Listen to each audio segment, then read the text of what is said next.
Within this video, we will discuss the types of vampires that exist within the world of the Accursed cure.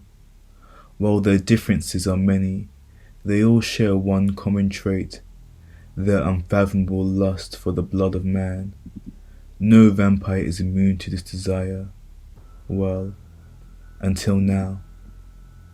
The first group of vampires we will discuss are that of the wild vampires. In the world of the Accursed cure, wild vampires are typically classified as such due to their stark physical appearances, which primarily differ from humans. All wild vampires are also born into their vampiric state and never experience life as mortals. The first of the wild vampires that we will discuss are the sasabunsum. They possess strong iron-like teeth, jet black ivory skin, bat-like wings, and long spindly appendages with sharp hook-like claws. The sasabunsum are often found in hordes dwelling deep within the jungles, hanging from the canopy of trees. They allow their appendages to dangle from the treetops, luring in prey foolish enough to wander too close to their proximity. While capable of intellectual communication, few living beings are often provided with the opportunity to converse with them.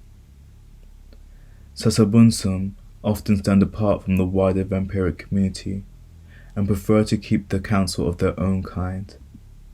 Their abilities are believed to consist of flight and the creation of illusions, capable of deceiving humans and other species of vampires. The second vampire we will discuss are the obaifo, parasitic-like creatures that possess the bodies of humans and grant them magical abilities akin to that of a witch. Due to the nature of obaifo, they are most feared by magic wielders as they so easily blend into their communities. However, there are three ways to differentiate an obaifo from other humans or witches. The first being their immense appetite that often leaves a trail of bodies in their wake, completely drained of blood and internal organs, leaving only a shriveled husk behind. The second is their aversion to sunlight, and the third, a red glow that shines from their eyes when they feel strong emotions. Obaifo in the world of the Accursed cure are considered rare, as before the time of our protagonist, they were largely targeted for extermination due to their unique threat to magic wielders. However, when they do appear within the vampiric society, they are always largely respected. Next, we will discuss the ther, capable of shifting into mosquitoes, beetles, fireflies, or appearing as balls of light. While in these lesser forms, the ther are the only vampiric creatures capable of traversing in the sunlight. This ability gives them an edge above all vampires, as they alone have no fear of the sun. While they are weakened, they are not bound by the moonlight, and often use this ability to their advantage.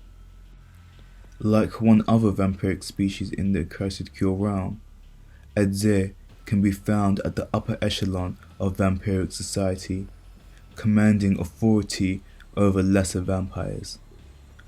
While not in their insect form, ther appear as insect-humanoid hybrids, each appearing different from the other. Besides their ability to shift into insects, thers are not known to possess any other vampiric abilities. However, if they possess wings in their insect-humanoid form, they are capable of flight. The fourth wild vampire we will discuss are the ramanga, thought to be born from the greed and foul emotions and actions of mortals. They do not possess a physical form, but instead appear as incorporeal humanoids. While they are young, they feed on negative emotions of humans, slowly corrupting their minds. Once they have consumed enough of this energy, they gain a corporeal form that resembles a human's. Ramanga are often found whispering in the ears of powerful human rulers or powerful vampiric beings. always remaining safely in the shadows of someone more powerful or dangerous than themselves.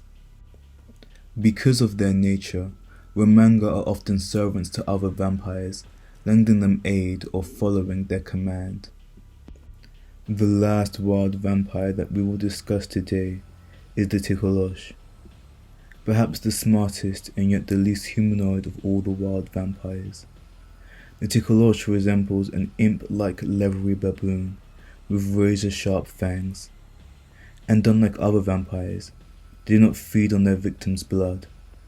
Instead, the Tikolosh feed on the life energy of their victims, draining them of their youth until they shrivel up and die.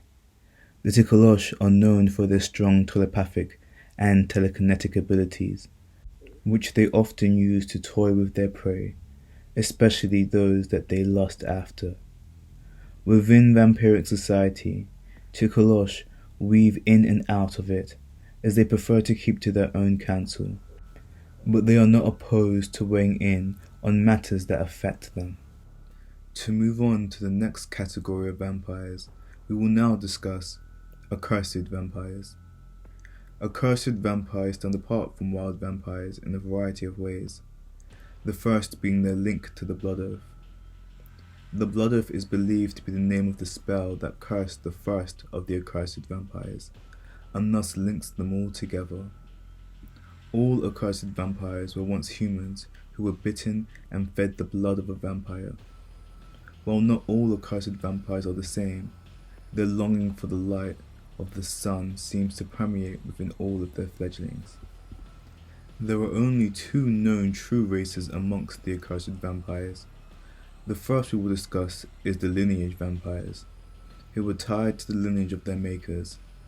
If their maker is slain, they perish alongside them. They are incapable of bearing the light of the sun, and prefer to travel in hordes. Once they reach their 1000th year, they are capable of breaking their lineage to their master and becoming a new starting point of their line. It is only at this point that lineage vampires gain access to vampiric magic. However, the strength of their spells is still typically far weaker than that of a true-born vampire. The second race of the accursed vampires that we will discuss are the trueborns. Trueborns are typically located in the upper echelon of vampiric society, and notably far harder to slay than lineage vampires. While still incapable of walking in the sunlight, trueborns are capable of wielding vampiric magic, such as shape-shifting into small creatures, flight, mind control, and forming familiar packs. Because of these abilities, trueborns often sit at the top of vampiric society, only threatened by the Adzir and unyielding ones in their quest for power. Unlike lineage vampires, trueborns rarely travel in hordes and are typically only seen with their mate or their fledgling. The third type of vampires we will discuss are unyielding ones, born with abilities outside the standard vampiric magic that trueborn vampires are capable of wielding. Unyielding ones are not a race unto their own, as they can be born from trueborns or lineage vampires. To have an unyielding one born to your horde is considered a gift from the undead gods, as their potential to raise the status of your horde is immense.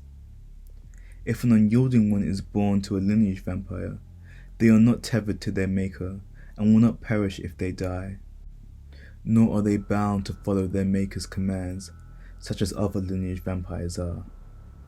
For this reason, while favoured, lineage vampires simultaneously fear unyielding ones, as it is believed it is only a matter of time before they attempt to overpower them. Regardless of whether an unyielding one is born to a lineage vampire or a trueborn, they are capable of using all trueborn vampiric magics. Some unyielding vampires have even been known to expand upon trueborn vampiric magic, reaching heights that no trueborn vampire could even hope to reach. Lastly, we will discuss fledglings. While not a race of vampires, similar to unyielding ones, it is more so a class of vampires, as most accursed vampires in their first century of life are considered fledglings. While in this state, Their vampiric abilities are weaker than that of a mature vampire, and regardless of their race, they are subject to commands of their sire, unless explicitly released by their maker.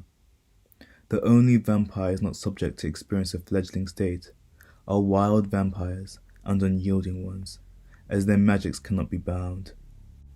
These are the vampires of the Accursed Cure, written by James Reed. If you like this concept and are interested in seeing more of the Accursed Cure's world, please don't forget to like, share, and subscribe to help this hoard grow and be subject to no sire's will.